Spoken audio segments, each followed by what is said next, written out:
to progress. So tuseme kwa Kiswahili sasa. Kwa Kiswahili inasemaje? Njia ya maendeleo au nini? Well, so wakati tunajiandaa na hii session, naomba tusimame sababu tumekuwa tuna session ya kukaa muda mrefu. Let us raise up and tunapenda kuambiwa maneno mazuri. So utaweza kumwambia mwenzio uliyekaa karibu naye neno moja tu zuri. Akitabasamu basi utakuwa umeachieve. Kumbe utakuwa umeweza sasa kumwambia neno zuri. So wow, sasa kuna wengine wameenda kwenye, yani wameenda zaidi kwenye hadi to hug each other. That's very good. Na ile expression hiyo na yenyewe ni neno. Kwa sababu kuna maneno mengine ambayo unazungumza bila kusema neno.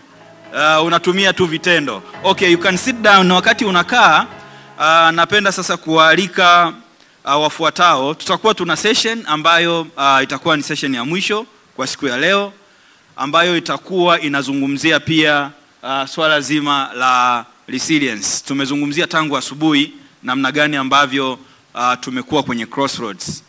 Tumekuwa na changamoto za kuendelea kufanya kazi kwa ufanisi kwa sababu ya zile shifts. Tangu asubuhi tumekuwa na wadau wa maendeleo, lakini pia tumekuwa na conversation sisi wenyewe kwa namna gani ambavyo tumepitia challenges kama civil society organizations. Sasa mojawapo ya sekta ambayo pia inapitia challenge kwenye eneo hili ni sekta ya access to justice.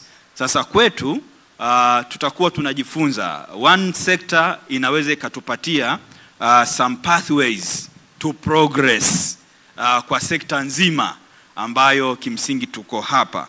Kwa hiyo nitawaalika wafuatao. Tumepata bahati pia kuwa joined na wadau wetu kutoka serikali, kwa maana ya serikali za mitaa, ofisi ya Rais TAMISEMI, lakini pia tumepata bahati ya kuwa joined na mwenzetu mdau kabisa kutoka Wizara ya Sheria na Katiba. So watakuwa nasi hapa, tutakuwa tuna chat. Pathway to progress ina wadau, sio sisi wenyewe lakini ni wadau pia tofauti tofauti. Kwa hiyo basi bila kupoteza muda, napenda kumwalika sasa dada Lulu Mwanakilala, mkurugenzi mtendaji wa Legal Service Facility. Karibu. Tunaendelea kuwapigia makofi wanaoendelea kuja. Wakati huo pia nipende kumwalika Linus Kaindaguza. Huyu ni karibu, kaya hapo. Yes, hapo panafaa. Linus Kaindaguza, karibu. Huyu ni mdau wetu mkubwa sana, ni afisa maendeleo mwandamizi kutoka ofisi ya Rais TAMISEMI. Karibu sana, ni mdau, amekuwa mdau mkubwa sana wa kuengage na civil society organizations. Lakini pia tutakuwa na kaka Athman Msosole. Huyu pia ni wakili msomi, ni wakili wa serikali mwandamizi kutoka Wizara ya Sheria na Katiba, anatoka idara ya kuratibu huduma za msaada wa kisheria pale Dodoma, Wizara ya Sheria na Katiba. Lakini pia tuna mdau anaitwa Lilian Mkusa. Huyu ni mratibu wa program kutoka CARE. Karibu dada Lilian, ujumuika na sisi hapa. Lakini mzungumzaji wetu mwingine atakuwa ni dada Flora Mpesha kutoka huyu ni mtaalamu kabisa wa ufuatiliaji. Tulikuwa na session iliyopita inazungumzia masuala ya ufuatiliaji wa miradi na kadhalika. Huyu ni mtaalamu wa ufuatiliaji wa miradi kutoka one of our grassroots organizations ambayo inaitwa Taswira ya Haki Paralegal Organization. Karibu dada Lilian. Dada Flora utakaa pale, kochi inayofuatia. Asante. Kwa hiyo nitakuwa naongoza hili jopo la wataalamu kabisa. Wakati wanapanda jukwaani nilikuwa ninawatambulisha. Tutaanza na mtoa ujumbe wa kwanza ambaye ni mdau mkubwa katika sekta hii, na bahati nzuri sana anashiriki kama mdau, lakini pia amekuwa katika nafasi ya kutoa funding hususan kwa mashirika yasiyo ya kiserikali yanayofanya kazi mbalimbali katika grassroots communities. Dada Lulu Mwanakilala, karibu sana, utatuongozea mjadala wetu. Baada ya hapo tutakuwa na panel discussion. Ninawaahidi hamtachoka kwa sababu wote nilionao hapa ni wataalamu wa masuala ambao tumewaalika kwa ajili hiyo. Na bahati nzuri ndio session ya mwisho, basi kila kitu kitakaa sawa. Karibu sana dada Lulu.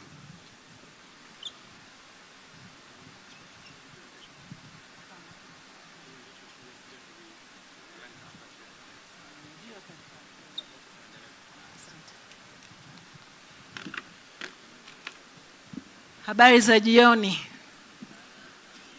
Habari za jioni.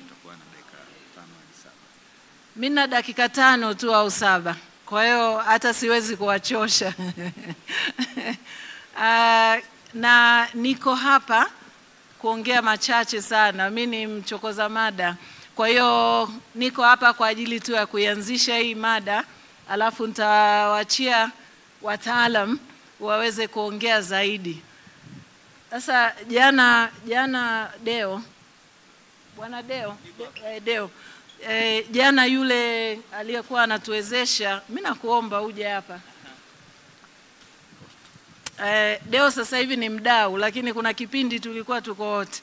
Kwa hiyo mimi jana aliyekuwa anatuendesha jana alituwezesha kuamka kidogo, afu tukachangamka kidogo, afu ndo tukaendelea. Mimi naomba tufanye hivyo sasa hivi. Sawa. Mimi najua wewe mambo yako. Azaki wa au sio ya mwaka huu hiyo? Azaki wa Azaki tusimame pamoja basi, alafu nitawaelekeza kitu cha kufanya. Kiukweli yes. Sasa jamani, tulivyokuwa hapa manake ni kwamba tunataka kutoka na kitu. Sasa hatuwezi kutoka na kitu bila kuwa na nyuso zenye furaha na uchangamfu. Na ninafanya hivi kwa sababu tumeomba tuweke vizuri hapo viti vyetu. Sasa ninaomba kwa yule ambaye anaweza afanye hivi. Nitawapa tu vitu viwili. Cha kwanza, kila mmoja anafahamu ugali. Si ndio? Tunakula ugali, si ndio Ugali tunaula na ndio wa kwetu.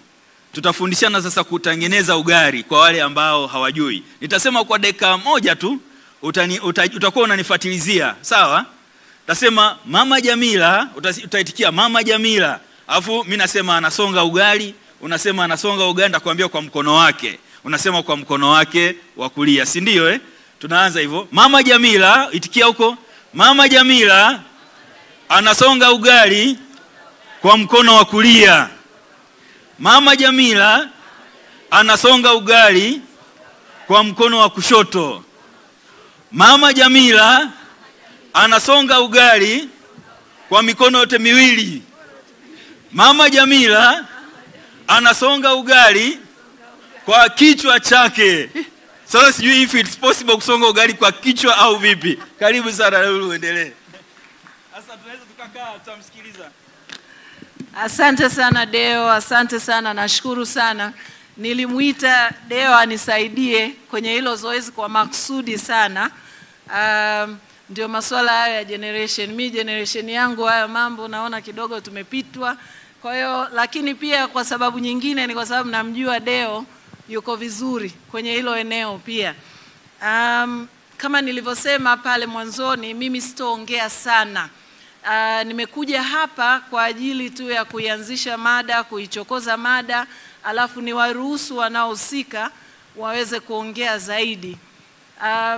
Nitaongea kidogo sana kuhusu kwa nini tuko hapa. Tumekuja hapa kwa sababu tunataka kuzungumzia swala zima la utegemezi kwenye masuala ya misaada kutoka kwa wenzetu wadau wa maendeleo.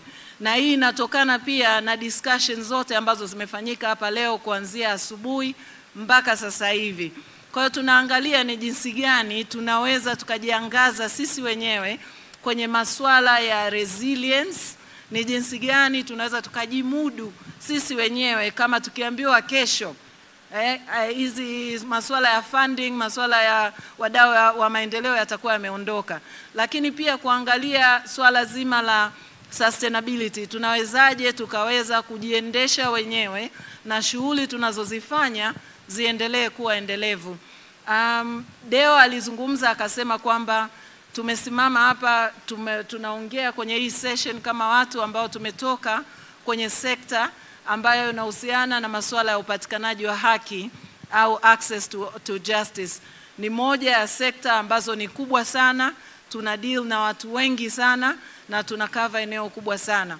Sasa kwenye hii sekta tumepitia pia mambo mengi sana. Nitatoa mfano mdogo tu wa LSF ambayo ilianzishwa kama mfuko wa kijamii au basket fund kama miaka 12-13 iliyopita, ambayo ilitengenezwa mahususi na wadau wa maendeleo kwa ajili ya kuisaidia jamii ya Tanzania. Tunatoa funding au tunatoa ruzuku kwa mashirika takriban 200 Tanzania bara na Zanzibar, ambayo yamekuwa yakifaidika au kunufaika na msaada ambao umekuwa ukitoka kwa wadau mbalimbali wa maendeleo. Lakini pia tumekuwa katika kazi ambazo tunazifanya, tumekuwa tukijitahidi sana katika kuhakikisha kwamba tangu mwanzo, wakati tunaanza, nafikiri kwenye waongeaji waliopita walizungumzia ni jinsi gani tunaweza tukatengeneza systems au mazingira ambayo yakatuwezesha sisi kuwa endelevu, yani kuwa sustainable na kuwa resilient, ili tuweze kujiendesha wenyewe. Sasa hawa wadau ni wale wadau ambao tuliwawezesha na wengi wao wakaweza kujiendeleza kwenye masuala ya income generation, lakini pia kwenye masuala ya resource mobilization, lakini pia tutasikia sana kutoka kwa wadau wetu waliokaa hapa kuhusu masuala Dr. Tenga alizungumzia na watu wengine walizungumzia community philanthropy au community giving au community resource mobilization. Ni kitu ambacho ni baadhi ya mifano ya vitu ambavyo vimekuwa vikifanyika, lakini tunaiangalia sekta na tunaiangalia sekta kwa ujumla wake. Kuna wadau kwenye hii session tumeshirikiana na wenzetu wa Legal and Human Rights Center au LHRC, na tumeshirikiana pia na wenzetu wa Care International Tanzania. Ukituangalia sisi tu kama wadau, tumeweza kuangalia maeneo ambayo wote tuseme kila mtu ana eneo lake ambalo ni niche analifanyia kazi, lakini kwa vile katika kusisitiza au kuangalia uwezekano wa kuwa na sustainability na kuangalia zaidi masuala ya resilience, tunaangalia ni jinsi gani tunaweza tukapartner, tukajumuika kwa pamoja, tukashirikiana, tukafanya kazi kwa pamoja ili kuweza kuifikia ile jamii ambayo tumekuwa tukiifikia hata pale ambapo hatutokuwa na ruzuku au na misaada ambayo inatoka kwa wadau wa maendeleo. Kwa mfano, moja ya eneo ambalo tumekuwa tukilifanya muda mrefu ni kushirikiana kwa karibu sana, na Deo amesema hapa, na wenzetu wa serikali. Kwa serikali ni moja ya mdau wetu mkubwa sana. Wizara ya TAMISEMI tumekuwa tukifanya nao kazi muda mrefu sana, kwa sababu wao ndio wako kwenye serikali za mitaa na wao ndio ambao wanaweza kufikia watu mpaka kule chini kabisa kwenye jamii. Wizara ya Katiba na Sheria, lakini pia Wizara ya Maendeleo ya Jamii, Wanawake, Jinsia na Watoto. Pia hizi ni baadhi ya wizara za serikali, hata Wizara ya Mambo ya Ndani kwenye kuangalia masuala ya ukatili wa kijinsia. Kwa hiyo hizi ni baadhi ya idara za serikali tumekuwa tukifanya nazo kazi. Mfano mmoja ambao nitakaotoa kwenye sustainability, kwenye access to justice, tumekuwa tukiangalia swala zima la paralegals. Nafikiri mmewasikia paralegals sana. Mkitusikia mnasikia kuhusu paralegals au watoa huduma za msaada wa kisheria. Ni jinsi gani ambavyo tunajua umuhimu wa shughuli ambazo wanazifanya kwenye jamii. Ni jinsi gani ambavyo tutahakikisha zile shughuli wanazozifanya kwenye jamii, hasa msaada wa kisheria na elimu kuhusu haki na elimu ya sheria, inawezaje kuendelea pale ambapo hatuna misaada kutoka kwa wadau au hatuna ruzuku. Sasa tumejaribu kuangalia ili swala sustainability kwenye hili eneo itakuwaje. Tukashirikisha serikali, na katika kushirikisha serikali na wizara zake na idara zake mbalimbali, moja ya kitu ambacho kimeweza kufanyika ambacho ni kizuri, kuna baadhi ya halmashauri mpaka sasa hivi zimetoa ofisi kwa ajili ya paralegals kufanya kazi zao. Hicho ni kitu ambacho kimefanyika. Kuna baadhi ya halmashauri ambazo zimeweka kazi za paralegals katika plani zao ambazo zinakuwa zinatekelezwa na hizo halmashauri. Kuna baadhi ya halmashauri wametoa usafiri ili wale paralegals waweze kufika kule ambako ni mbali, watu hawawezi kufika au hawawezi kupata huduma. Lakini mfano mzuri pia ni Serikali ya Mapinduzi ya Zanzibar. Serikali ya Mapinduzi ya Zanzibar kupitia kwa Rais wa Serikali ya Mapinduzi ya Zanzibar Dr. Hussein Mwinyi alitoa waliweza kutoa computers na laptops kwa ajili ya paralegals kule Zanzibar. Waliweza pia kutoa bajaji ili ziweze kuwasaidia waliweza pia kutoa bajaji ili ziweze kuwasaidia waweze kufika na kuwafikia wale watu ambao wako mbali kidogo. Lakini zaidi hapo waliahidi kwamba watawapatia paralegals wote waliopo kule sehemu za kufanyia kazi au ofisi, kwa sababu moja ya cost kubwa ambayo imekuwa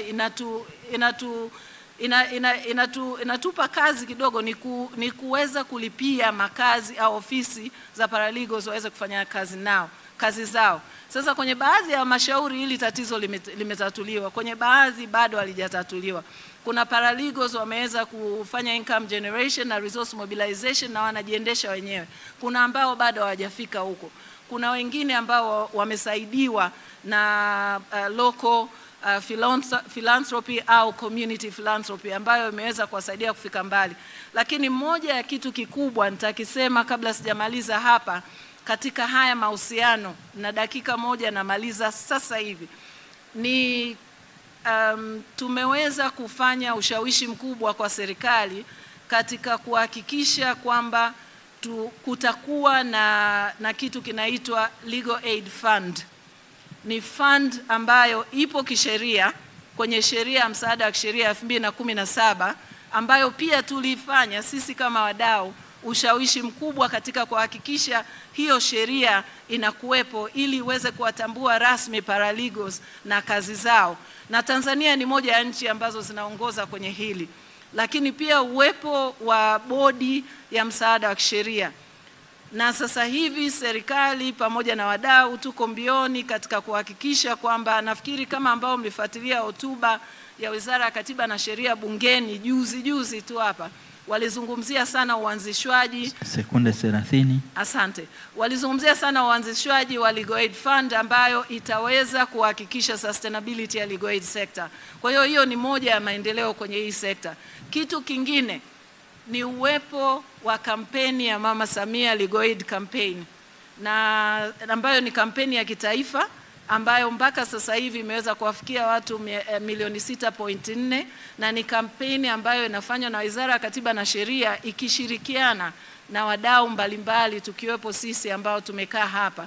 Imetusaidia sana katika kuhakikisha kwanza kazi katika sekta hii ya upatikanaji wa haki zinafahamika, lakini pia migogoro inatatuliwa kwa haraka sana, lakini pia serikali ina support pamoja na kufanya kazi kwa karibu na wadau ili kuweza kuwafikia watu wengi kwa haraka zaidi. Kwa hiyo kuna vitu ambavyo tayari vinafanyika katika hii sekta, na ningependa sana kuwapa nafasi wataalamu wetu waweze kutuelezea zaidi ni nini haswa ambacho wao wamekiona kwenye hii sekta ambacho kimesaidia au kinaweza kuendelea kusaidia katika kuhakikisha tunakuwa resilient, lakini pia tunakuwa sustainable, lakini pia sekta inaweza kujiendesha na inaweza kuhakikisha kwamba zile huduma zitaendelea kupatikana hata kama hatutokuwa na misaada ambayo inatoka nje ya nchi. Asante. Asante sana. Jamani, makofi kidogo. Unaweza ukakaa tu hapa. Mimi niwasogelee hawa speakers wetu sasa. Tumesikia wakati mkurugenzi mtendaji anazungumza wa LSF kwa namna ambavyo jitihada zimefanyika na wadau hususan asasi za kiraia, lakini katika kufanya hivyo wamekuwa wakishirikiana kwa karibu sana na wadau wengine ikiwa ni pamoja na serikali. Nitaanza na ndugu Athman kutoka Wizara ya Sheria na Katiba. Tukizungumzia uhimilivu wa sekta hususan sekta kwa maana ya azaki, lakini tukiangalia zaidi sekta ya upatikanaji wa haki, kwa sababu ni swala ambalo lipo kikatiba na ni jambo ambalo limekuwa limetengenezewa sasa sheria ambayo kimsingi inaelezea ni namna gani ambavyo uratibu wake utakuwa. Na mojawapo ya jambo ambalo hata mkurugenzi amelizungumzia hapa, dada Lulu, ni kuhusiana na mfuko wa huduma za sheria kwa maana ya Legal Aid Fund. Sasa kutoka kwako, tunapokuwa tunapata changamoto hizi za ufadhili kutoka nje na huduma inahitajika, wizara inasemaje kuhusiana na jambo hili la mfuko wa huduma za msaada wa kisheria? Karibu kwa dakika 3. Asante. Kwanza nimshukuru mkurugenzi, ameeleza vizuri sana namna wizara inavyoshirikiana na LSF katika utoaji wa huduma za msaada wa kisheria kupitia wasaidizi wa kisheria. Ni kweli tuna idadi kubwa ya wasaidizi wa kisheria tuliopo nao katika maeneo yetu mbalimbali, lakini tunaona kwamba kuna changamoto katika utekelezaji wa majukumu yao. Ameeleza kuhusu masuala ya ofisi. Unajua kwamba kutokana na elimu ambayo wanaipata, lakini kuna shida hiyo, na utakumbuka kwamba wizara ilipokea swala hilo kuhusiana na masuala ya changamoto ya ofisi, na Mheshimiwa Naibu Waziri Mkuu akiwa Njombe wakati anazindua kampeni ya msaada wa kisheria alitoa kiasi cha shilingi milioni 10 kwa ajili ya shirika linalotoa msaada wa kisheria, lakini akatoa maelekezo kwa TAMISEMI kuweza kutoa ofisi kwa wasaidizi wa kisheria wote waliopo katika maeneo ya kata. Hilo moja. Lakini ni kweli kuna changamoto ya fund katika sekta hii, na kama utakumbuka kupitia sheria ya msaada wa kisheria sura namba 21 hatuna specific provision ambayo inasema kwamba kutakuwa kuna mfuko wa msaada wa kisheria ukisoma vile vifungu. Lakini sheria imeanzisha bodi ya msaada wa kisheria ambayo jukumu lake kubwa ni kutoa ushauri, kumshauri waziri kuhusiana na utekelezaji wa huduma za msaada wa kisheria. Na moja kati ya ushauri ambao bodi imeshawahi kutoa ni kuhusiana na kuanzisha kwa mfuko wa msaada wa kisheria. Lengo ni nini? Lengo ni kuhakikisha kwamba huduma hii inakuwa sustainable. Hata kama sasa hivi tunaona LSF wanajaribu kufadhili baadhi ya wasaidizi wa kisheria, lakini hata LSF wanavyoyumba, basi serikali iweze kuchip in na kuweza kutekeleza lile swala, kwa sababu linakuwa limeshaekewa mechanism ya kuweza kusupporti au wasaidizi wa kisheria.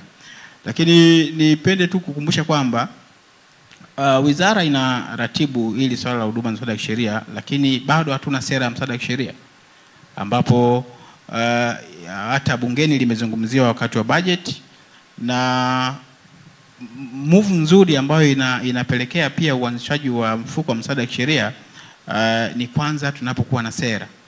Sera itakuja inasema kutakuwa kuna sera ya msaada wa kisheria, lakini ndani yake kutakuwa kuna mfuko.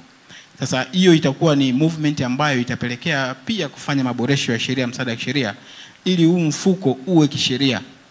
Mfuko utakapokuwa umeainishwa kwenye sheria, ina maana utaweka structure nzima ya uendeshaji wa huo mfuko. Tunajua tuna mifuko tofauti tofauti, kuna mifuko ya bodi ya barabara, lakini lazima kuwe na sheria ambayo inausema huo mfuko, ili leo hata anapokuja mtu mwingine tayari vitu vinakuwa vimekuwa setted na vinafuatwa kwa mujibu wa sheria. Kwa hiyo wizara kama wizara ambao ni waratibu wakuu wa masuala ya huduma za msaada wa sheria wanatambua hilo, na kwa kuwa lishawahi kusemwa juzi hapa mwezi wa 4 wakati wa uwasilishaji wa budget, na hii ni katika mafanikio ambayo yamepatikana kupitia kampeni ya msaada wa kisheria. Kampeni ya msaada wa kisheria amesema mkurugenzi, zaidi ya watu milioni 6 wamefikiwa, lakini kuna mashauri mbalimbali ambayo yameainishwa kupitia kampeni. Yanahitaji uendelevu. Uendelevu ule lazima uwe na incentives ambazo zitamfanya either wakili ama yule msaidizi wa kisheria kuendelea kufanya majukumu ambayo yamekasimiwa baada ya kampeni kupita pale. Kwa hiyo ni jambo ambalo wizara inalitambua na litakuja kusemewa official, kwa maana kwamba LSF kama wadau na wadau wengine wote, TAWLA, TANLAP, ambao wanahusika kwa namna moja au nyingine katika masuala ya kisheria, watapata nafasi ya kuweza kuja kutoa maoni ya namna ambavyo aidha mfuko ama hiyo sera itakavyokuwa katika utekelezaji wa huduma za kisheria. Asante. Nitakupa nafasi nyingine baadaye. Sasa niende kwa dada Flora ambaye ni mtoa huduma za msaada wa kisheria katika ngazi ya jamii kabisa. hawa ndio wadau ambao wamekuwa wakifanya kazi na wananchi na wanajua changamoto zilivyo za wananchi, na hivyo basi ni kwa namna gani ambavyo wameweza kuangalia kama wanaweza wakaendelea na kazi kama inapotokea ufadhili kutoka wafadhili wa nje unakuwa unasuasua. Dada Flora, tunaomba tuambie ninyi mmeshawahi kufanya mbinu gani ambayo mnadhani imewasaidia kuendelea na huduma au inaweza ikawasaidia kuendelea na huduma pale ambapo kunakuwa na changamoto za upatikanaji wa pesa hususan kutoka wadau ambao wanawasapoti? Karibu kwa dakika 2.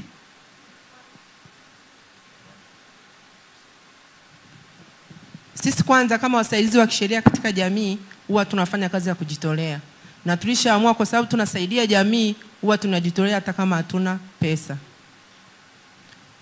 Kwa maana hiyo pia tunashirikiana na serikali kufanya kazi ya halmashauri husika. Kwa mfano mimi natokea halmashauri ya Meru. Tunafanya kazi na halmashauri ya Meru sana, hata wakiwa na shughuli zao wanatushirikisha ili tuweze kufanya nao kazi. Sawa. Kuna lingine ambalo nataka kuendelea? Lingine ambalo nataka kuendelea ni kwamba tuna changamoto ya ofisi. Ofisi kwa sababu kwa sasa hivi hatuna fani, hatuna wafadhili, kwa sasa hivi wamesimama kwa muda. Hivyo tunapata changamoto ya ofisi. Inatulazimu tuombe ili tuendelee kukaa, ili fani ikiingia tuweze kuendelea na kazi. Na pia tungeomba kama tutaweza kusaidika, serikali waweze kutupatia ofisi kwenye halmashauri husika. Asante. Asante sana Dafora. Basi hiyo pointi ya mwisho inanifanya niende kwa Bwana Linus. Huyu ni mwandamizi, afisa maendeleo mwandamizi kutoka ofisi ya Rais TAMISEMI. Wakati dada Lulu anazungumza, alizungumzia kwamba ana evidence ya baadhi ya wasaidizi wa kisheria kupewa facilities za ofisi, lakini saa nyingine hata pia usafiri kwa ajili ya kufika kwa wananchi ambao wengi wanakuwa wanakumbana na changamoto hizo. Lakini tumeona kuna evidence za halmashauri zetu kuwa na viwango vya pesa ambavyo hatimaye vimeweza vikatumika kwa matumizi mengine. Kwa mfano kama tunaona kuna kipindi ambapo ile mikopo ya 10% ilisitishwa, lakini sasa inaendelea.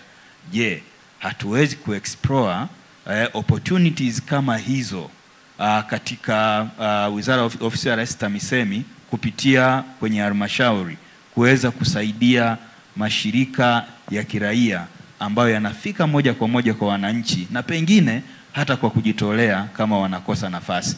Karibu sana. Nakushukuru sana moderator. Asante sana kwa mada nzuri ya masuala ya upatikanaji wa haki kwa jamii. Ni wazi kwamba masuala ya haki kwanza yana mipaka, lakini ni wazi kwamba masuala mengi ya upatikanaji wa haki ni kweli yako kwenye mamlaka za serikali za mitaa, ambapo kwa maana ya wizara yenye dhamana ni ofisi ya Rais TAMISEMI ambayo inasimamia mikoa, wilaya, halmashauri, kata, vijiji pamoja na mitaa yake, na shughuli zote inazosema ziko kwenye maeneo hayo. Kwa hiyo kama maneno ya utangulizi, ni kweli tunafahamu uwepo wa haki unatoa utulivu mkubwa kwa jamii, watu kuweza kufanya kazi za uzalishaji mali. Kwa hiyo badala ya kukaa muda mrefu wanahangaika kwenda mahakamani au kuhangaika kwenda kutafuta haki zao, kama kuna haki inatoa fursa nzuri sana ya watu kuconcentrate kwenye shughuli za uzalishaji, na muda na matokeo yake inaleta maendeleo kwa watu lakini na taifa kwa ujumla. Na kwenye muendelezo ule wa utangulizi, tunafahamu kumekuwepo na migogoro mingi au migogoro kadhaa kwenye mamlaka za serikali za mitaa, ikiwepo hiyo ya ardhi, ikiwepo masuala ya ndoa, masuala ya ukatili hasa dhidi ya wanawake na watoto, ambao kuna mipango yake au mkakati wa kupambana na hilo na shughuli nyingine. Kwa hiyo kutambua hilo, ofisi ya Rais TAMISEMI mojawapo ya jukumu lilonalo ni uratibu wa wadau wa maendeleo CSOs, na nafikiri wanafahamu wengi wamekuwa kupita ofisi ya Rais TAMISEMI kwa ajili ya kupata utambulisho kwenda kusaidia jamii au kusaidia jitihada za serikali. Hivyo kwanza ni washukuru kwa halmashauri zote ambazo kwa namna moja au nyingine zimesaidia hizi NGOs au zimesaidiana na hizi NGOs kwenye kuhakikisha huduma zinazokusaidiwa zinapatikana. Kwa hiyo ulichokisema kaka Bwire ni wazi kwamba sheria, taratibu haizuii serikali kusaidiana na wadau wa maendeleo mbalimbali, kushirikiana nao katika utekelezaji wa afua mbalimbali. Na katika kufanya hivyo ndio kama hivyo ambavyo baadhi ya halmashauri zimekuwa zikitoa hizo fursa mbalimbali kwa maana ya ofisi kufanyia kazi, wengine wakitoa vitendea kazi kama mlivyosema, inawezekana pikipiki, wengine wanaungana kwenye gari moja wakati wanaenda kutoa hizo huduma. Kwa hiyo ni jambo ambalo linahitaji uendelevu na uwezekano wa kuendelea kufanya hivyo. Sasa labda lililopo ni kwamba sio jambo la kitaifa, yani imekuwa ni jambo la locality. Eneo moja likijisikia kufanya litafanya. Kwa hiyo inawezekana kwenye some cases inawezekana pia wengine wanakataa. Mfano unaweza kusema nyinyi ndio mnakujaga kusaidia serikali, sasa nini mwambie tena sisi tusaidizane au tuwasaidie ofisi au tuwatendee tuwape vitendea kazi fulani kwa ajili ya utekelezaji wa majukumu hayo. Sasa ninachopenda kupendekeza au kushauri, kwa sababu tumeshaona case studies na I hope nyinyi ni watu wa kudocument vizuri. Inawezekana ni Meru, inawezekana ni Kigoma, inawezekana ni maeneo mengine ambazo zimefanyika na ikafanya vizuri. I think we need to take these initiatives ili kuweza kuscale up kwenye maeneo mengine, kwa maana kustrengthen ambacho kimeweza kufanikiwa kwenye maeneo mengine tuweze kustrengthen kwamba kiweze kutekelezwa pia kwenye halmashauri nyingine ambazo hazijafanya hivyo au ambazo zilikuwa zinawaza zingeweza kufanya lakini hazijafanya, aidha kwa kujua au kwa kutojua au katika mazingira ya namna hiyo. Kwa hiyo nadhani kwenye hayo mazingira inaweza kutusaidia kuimarisha hizo ofisi, kutoa usafiri, vitendea kazi vingine na hilo. Kwenye jambo mojawapo liloongezea ni upande wa mfano wa utoaji wa fedha. Waswahili wengine wanasema ukifika kwenye fedha unakuwa umegusa pabaya, lakini lolote linawezekana. Natumaini kwa sababu fedha za serikali huwa zinatoka kwa utaratibu na budget ambayo inakuwa imepangiwa. We hope kama zitakuwepo ambazo zimetoa zilikuwa kwenye mpangilio, kwa maana ya mashirikiano ambayo yameweza kutokea kipindi cha nyuma. Sasa kuwa kwenye budget inawezekana ni mchakato mwingine mdogo ambao unaweza kuhitaji maandalizi, lakini pia na ushawishi kwenye halmashauri. Pamoja na mambo mengine, nguvu ilionayo ya TAMISEMI, lakini halmashauri pia zina autonomous kwenye mambo yake. Kuna issue ya budget scrutinization, kwa maana ya kuregulate, kujua mambo ya msingi kama yapo, kama hizo 10% za 10%, masuala ya lishe ambayo yameshaelekezwa pia na serikali. Kuna fungu pia lipo. Kuna halmashauri zinazopita kiasi fulani cha mapato, inabidi itenge 10% fulani kwa ajili ya ujenzi wa barabara. Kwa hiyo ni kwa ajili ya kujiridhisha yale maelekezo yote yako in compliance kama mwongozo wa budget unavyokuwa unaelekeza. Kwa hiyo ili linalokuja inawezekana ikawa ni mojawapo ya mikakati ya awali, kwa maana ya kutushirikisha kama kikao cha kwanza au kwenye mdahalo huu wa hatua ya leo, then kuliwasilisha kwenye mamlaka zinazoenda, lakini kadri linavyoenda we hope na uhitaji uliopo viongozi wanaweza kuona umuhimu wa kuliincorporate kwenye budget, na mwisho wa siku we hope linaweza kufanywa kazi kama mojawapo ya strategy ya sustainability. Asante sana kwa kutupatia mwanga wa kwamba kumbe ni jambo ambalo linaweza likachukulika na likafanyiwa kazi katika scale hiyo kubwa, hususan ya kitaifa na kadhalika. Hata pia pesa kumbe zinawezekana. Wakati anazungumza dada Lulu, na mimi bahati nzuri nilipata nafasi pia ya kufanya kazi LSF.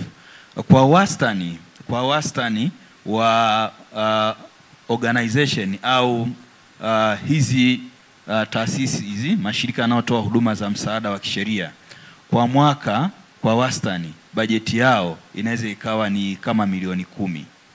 Sasa kwa wastani. Sasa ukipiga mahesabu na kila halmashauri ina wastani wa shirika lisilo la kiserikali linalotoa huduma za msaada wa kisheria kwa maana paralegal 1 au labda 2 kutegemeana na ukubwa. Sasa ni muhimu sana kwa ofisi ya Rais TAMISEMI kuangalia katika level huku sasa ya halmashauri, kama tumeweza kutenga pesa, nadhani ni pesa kiasi kikubwa tu ambacho kinaenda kwenye ile mikopo ya 10%.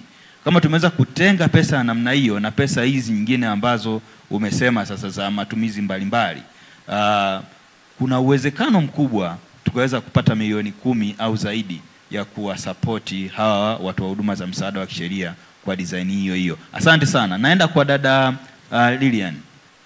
Dada Lilian kutoka CARE Tanzania, wao wamefanya scheme ya kuona namna gani ambavyo wanakijiji au wanajamii wanaweza wakafanya savings na hatimaye kuweza kusaidiana wenyewe kwa wenyewe, namna gani wanaweza wakawa wanajiimarisha kiuchumi. Ataielezea zaidi, mimi niliipenda sana. Sasa tulikuwa tunazungumzia uwezekano wa kufanya local community philanthropy.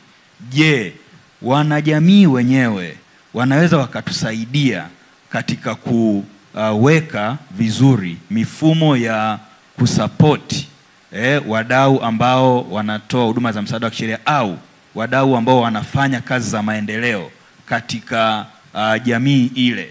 Sasa nitamkaribisha dada Lilian, ataweza kutuambia scheme hiyo ya upatikanaji wa pesa katika level ya jamii ikoje, na baada ya hapo basi tutaona kama inaweza ikapave the way pia ya kufanya hiyo resilience. Karibu sana dada Lilian kwa dakika 3.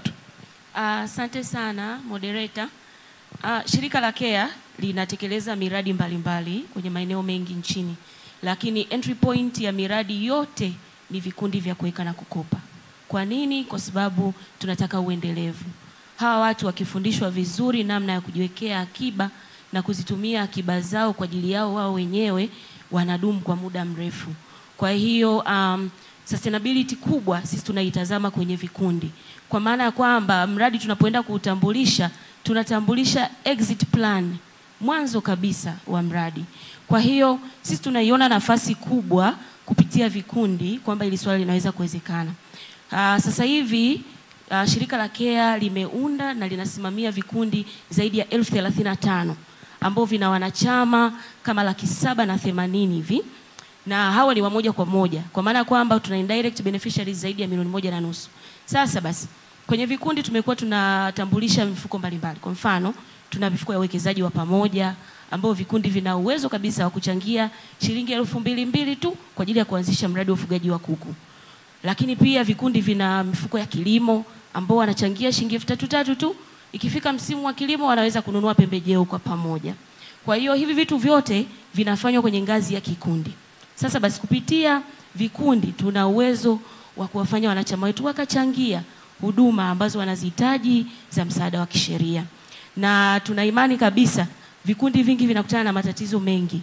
Kuna wakati mwingine vinakodi mashamba kwa ajili ya kulima pamoja. Mwisho wa siku msimu wa kwanza ukipita, kama kifanya vizuri, mwenye shamba anataka shamba lake. Tayari kikundi kinakuwa kimeshapoteza aseti yake.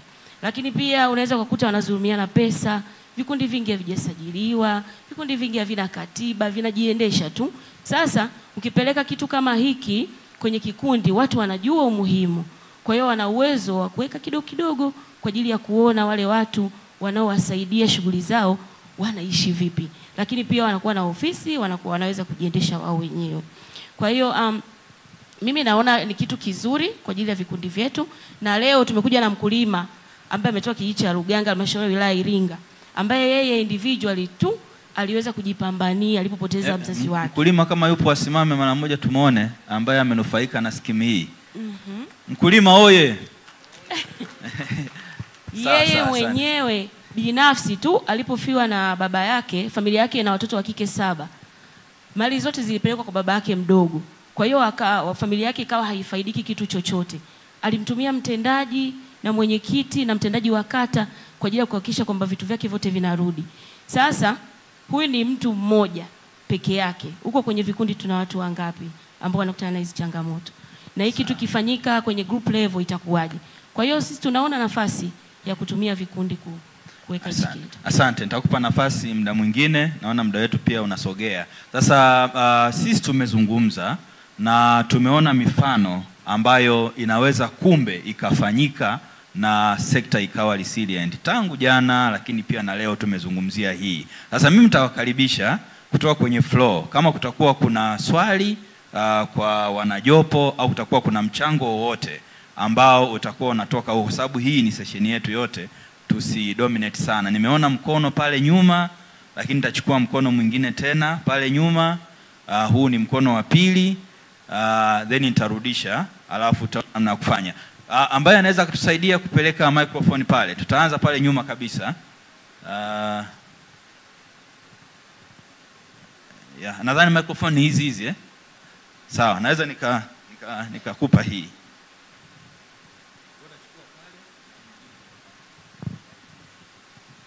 Naomba unyooshe mkono.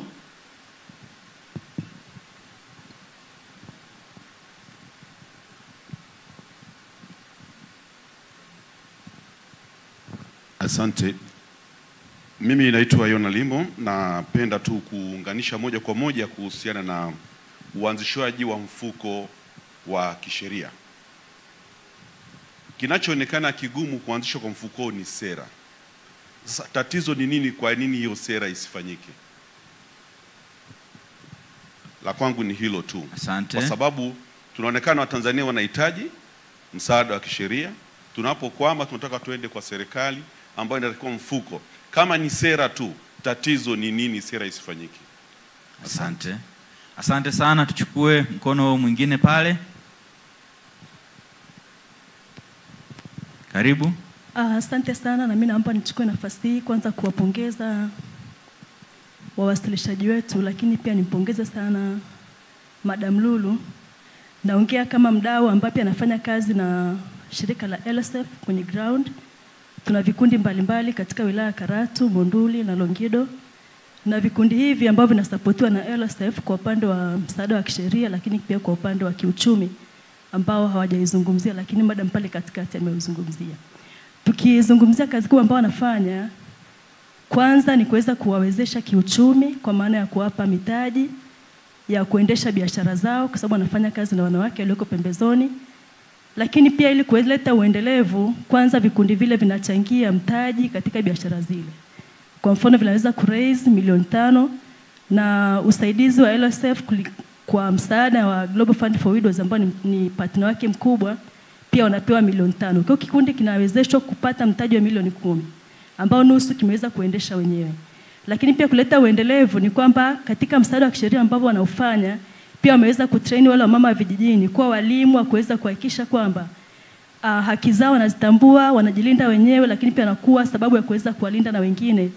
Lakini pia ulinzi ule wa kutambua haki zao umeenda moja kwa moja kwa watoto wao.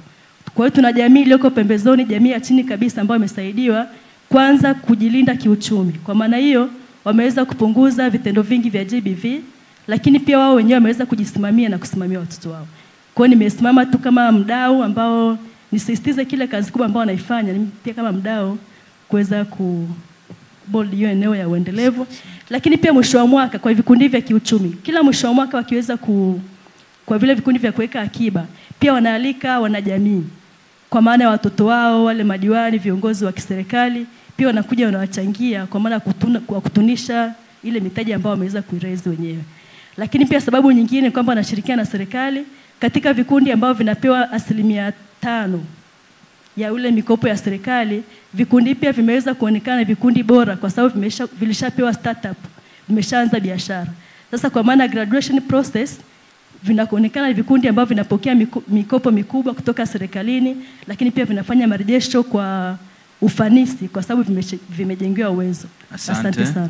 Asante sana, nashukuru. Nilikuachia muda kidogo kwa sababu sikuwa nimeona mkono mwingine. Basi tumalizie pale alafu nitarudi meza kuu. Wakati huo malizia pale mkono ule alafu nitarudi meza kuu kwa sababu pia muda wetu umetupa mkono. Nashukuru. Kwa majina anaitwa Claude Benedict Kim, ni mwenyekiti wa Umoja wa Wanaume Tanzania. Mimi la kwangu niunge mkono tu jinsi ambavyo wanasheria wetu pale wanatoa huduma yao kwa jamii, lakini kwa kujitolea. Nimejaribu kufuatilia jinsi ambavyo wanapata changamoto. Lakini kazie kwa mzungumzaji wa kwanza amezungumzia swala la sera. Ni kweli kwamba ifike mahali kwa jinsi ambavyo changamoto hii imeonekana ni kubwa, basi sera iandaliwe, lakini isiishie kwenye sera tu. Sera inapaswa iwe na sheria. Tumeona sera nyingi zimekuwa zikitamkwa. Kuna sera ya wazee kwamba wazee sekunde 30, lakini matokeo yake ile sera imeshindwa kufanya kazi kwa sababu haikuwa na sheria. Kwa hiyo mimi niwapongeze tu kwa hatua wanayoichukua, lakini pia na kwa sababu mheshimiwa TAMISEMI yuko pale aweze kutoa maelekezo basi namna ya kuwasaidia kupata ofisi kwa ajili ya kujishikiza ili wananchi wetu waweze kupata msaada wa kisheria. Nashukuru sana. Asante sana kwa hilo. Sasa narudi meza kuu. Nadhani swali lilielekezwa kwa ndugu Athmani kutoka Wizara ya Sheria na Katiba kuhusiana na sera. Je, tuna sehemu yote tunakwama? Mimi pia nilipitia ile hotuba ya bajeti ya Wizara ya Sheria na Katiba, na kati ya vitu ambavyo wizara imekiri kuvifanyia kazi ni sera. Sasa tuambie, je, kuna changamoto yoyote au kuna jambo gani ambalo linakwamisha hapo? Karibu. Asante. Nipongeze wale ambao wameweza kuchangia. Nitaanza na Bwana Cloud Benedict ambaye amejitambulisha kama katibu wa chama cha wanaume sijui. Ameeleza kwamba tusiishie kwenye sera, tuwe na sheria. Napenda kumwambia kwamba tayari tunayo sheria ya msaada wa kisheria sura namba 21 ya mwaka 2017. Kwa hiyo tuna sheria lakini hatuna sera. Nikija kwa kaka Yona Limo ambaye ameeleza kwamba changamoto ni nini sasa hatujaanza kutunga sera. Niseme kwamba hakuna changamoto. Hakuna changamoto kwa sababu ndugu moderator utakumbuka hata sheria ya msaada wa kisheria ilianza kutokana na midahalo kama hii. Kwamba kutokana na changamoto ambayo inaonekana. Moja ilikuwa katika huduma za msaada wa kisheria, lakini sasa katika sustainability hususan kwa wale ambao wanashiriki katika kutoa hii huduma. Ndio maana sasa hivi unasikia maoni kuhusiana na umuhimu wa kuwepo na Legal Aid Fund ambayo itatokana na sera ili kuja kuweza kutibu tatizo ambalo tunaliona kwa sasa. Kwa hiyo sio tatizo, na naamini kabisa kwamba kama iliweza kuzungumzwa bungeni wakati wa uwasilishaji wa budget, ni wazi kwamba swala hili lipo katika ofisi ya Wizara ya Katiba na Sheria na litafika wakati litakamilika kama ambavyo sheria ya msaada wa sheria ilikamilika mwaka 2017. Malizia maana ndio tunazungumza samala ya mwisho. Chochote ambacho na pamoja na haya mbele tufanyeje? Asante. Pamoja na haya ambayo tumeeleza, Wizara ya Katiba na Sheria imeona kwamba wakati mchakato wa mipango ya kuweka sustainability ya legal aid imeanzisha madawati ya msaada wa kisheria. Tunaamini kwamba huduma ya msaada wa kisheria kwanza tuelewe kwamba inatolewa bure kama ambavyo sheria imeeleza, lakini pia tunajua kwamba huduma hii mara nyingi inawafikia wananchi walio katika maeneo ya chini kabisa. Sasa wizara kwa kuona hilo ikaona ni vyema kuanzisha madawati ya msaada wa kisheria ambayo madawati haya yanafanya kazi kwa karibu kabisa na wasaidizi wa kisheria waliopo katika maeneo hayo ili kumpunguzia adha yule mwananchi kuweza kufuata huduma kwa kutembea umbali mrefu. Kwa hiyo hii ni hatua ambayo tumeifanya. Hatua nyingine ikiwemo ni kuingia makubaliano na TLS katika kuhakikisha kwamba TLS wanafanya hii huduma msaada wa kisheria kwa ukubwa wake katika maeneo ambapo mawakili wapo. Kwa hiyo kubwa ni hili la mfuko, na naamini kwamba kupitia platform hii ambayo ipo siku tutakuja kukaa kama hivi tukielezea kwamba progress ambayo imefanyika kutokana na maoni ambayo wizara imeyapokea kuhusiana na changamoto ya sustainability ya legal aid hadi kufikia sasa. Asante sana. Sasa tunaona thamani ya wiki za Azaki kama hivi, kumbe zina spark pia namna gani ya kwenda mbele kwenye kutekeleza. Kwa dakika moja Linus, nikupe uweze pia kutoa mwelekeo tukiwa tunamaliza. Okay, nakushukuru sana. Nimepata ombi kutoka kwa mwenzetu ambalo nafikiri tulishagusia wakati wa maongezi, wakati na wakati tunatangulia kuongea muda ule ya kuomba ofisi. Yes, serikali ina mahusiano mazuri na wadau mbalimbali, specifically kwenye halmashauri ambako afua mbalimbali zinatekelezwa.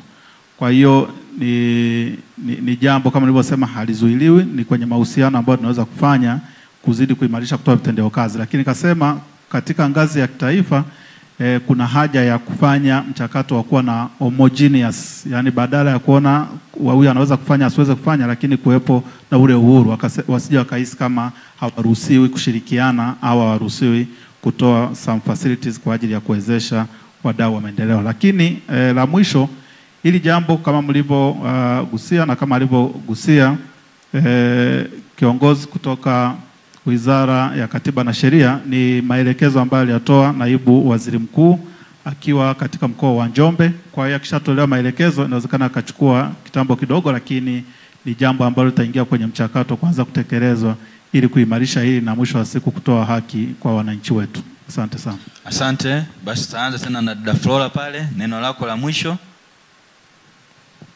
kwa dakika moja, karibu. Neno langu la mwisho, tunashukuru kwa kutushirikisha, kuona kwamba na sisi tuna thamani. Hivyo tunaomba tuendelee kushirikiana. Waheshimiwa, tunaomba msitusahau. Paralegal tunafanya kazi kubwa sana kwenye jamii. Maana unakuta katika labda wilaya tuko mbali sana. Kwenye usafiri pia tunahitaji. Tunaomba ombi letu ulisikilize. Asante. Asante. Karibu Dalilian wakati tunahitimisha. Asante. Mimi nataka kusema tu vikundi ni platform kubwa ambayo inawafikia watu wengi kwa wakati mmoja. Kwa hiyo wadau tuje na mpango mkakati wa pamoja ili kuhakikisha kwamba tunavijengea uwezo vikundi vyetu, vijue umuhimu wa msaada wa kisheria na vichukue action kwa ajili ya kuanza walau kuchangia kidogo kwa ajili ya kupata msaada wa kisheria. Asante. Asante. Wakati nataka sasa kumkaribisha mkurugenzi wa LSF kwa ajili ya kutuhitimishia rasmi session yetu, nilipata kuhudhuria session ya baadhi ya wadau kwa siku hii ya leo, waliofanya tathmini ya athari za kukata kukata funding hususan kutoka kwa serikali ya Marekani kwa maana ya USAID. Mojawapo ya mapendekezo ambayo kimsingi tunaweza tukatoka nao sasa hapa, ambayo kimsingi alitolewa pale, ni kwamba tunapokuwa tunajadili katika mijadala hii, tunazungumzia kwamba kumbe kuna baadhi ya wenzetu wameshaanza kufanya namna ya kuweza kuwezesha mashirika yetu haya hususan katika level ya jamii. Je, tunaweza tukaja sasa na documentation ya hizo practices ambazo zimefanyika katika level hiyo, ili ziweze mwisho wa siku kutusaidia practical wise sasa. Sababu tukiwa tunazungumza kwamba wamefanya hivi, yule amefanya hivi, mwisho wa siku kumbe kuna uwezekano ukawa tayari nafanyika. Sasa hii ecosystem ambayo ipo tayari, tunaweza tukaiboresha ikawa documented ili mwisho wa siku case studies hizi ziwepo sasa na tuweze kulearn from wenzetu ambao wamefanyikiwa kwenye hii local community philanthropy au hata kuwa resilient in a way.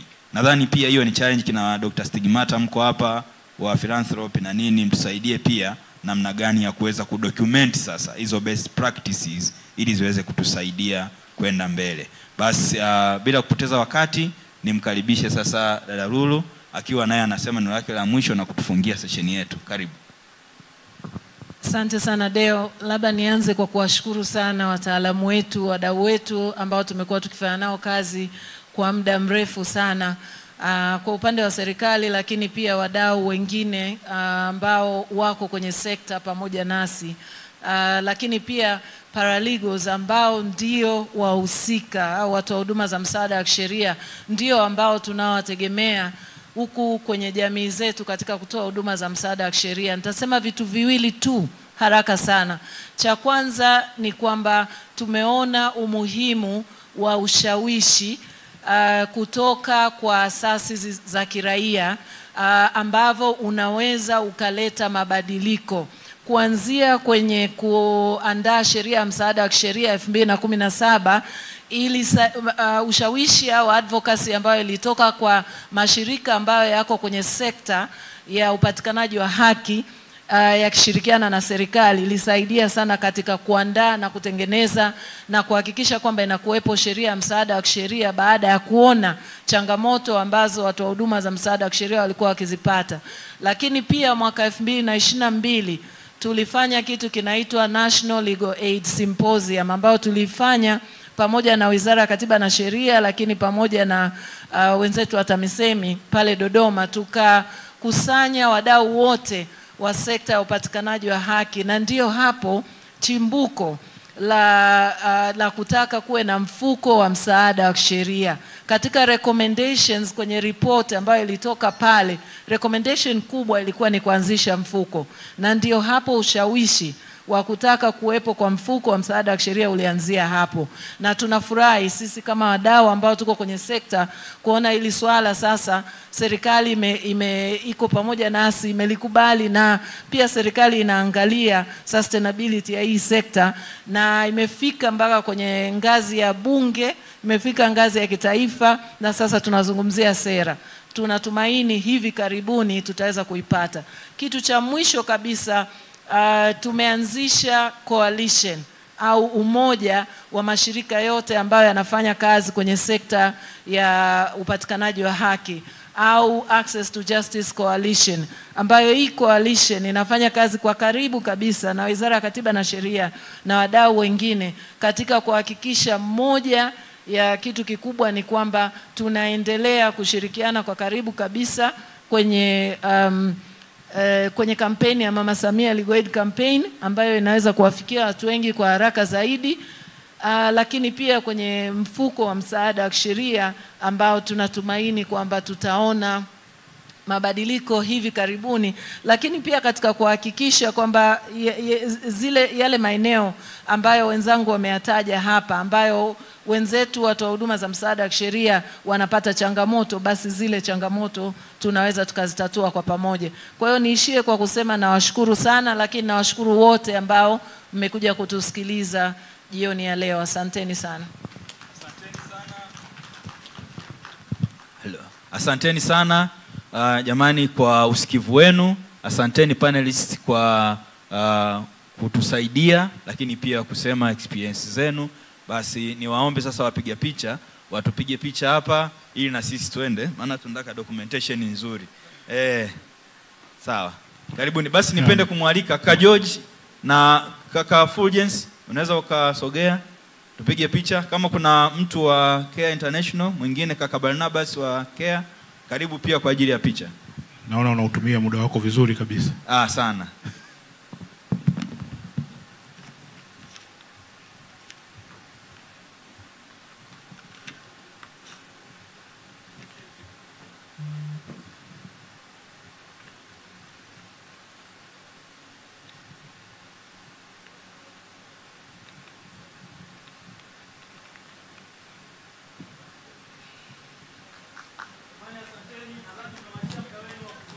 Yes.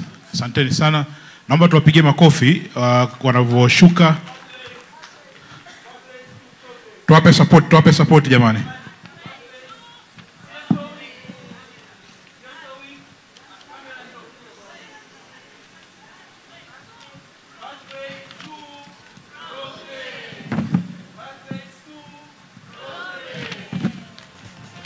Asanteni sana.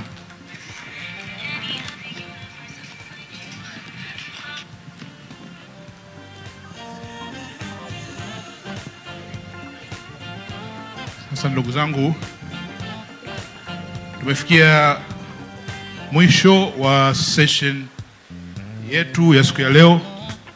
Kwa hiyo tutapata matangazo machache wakati tunafahamu juu ya utaratibu wa kesho.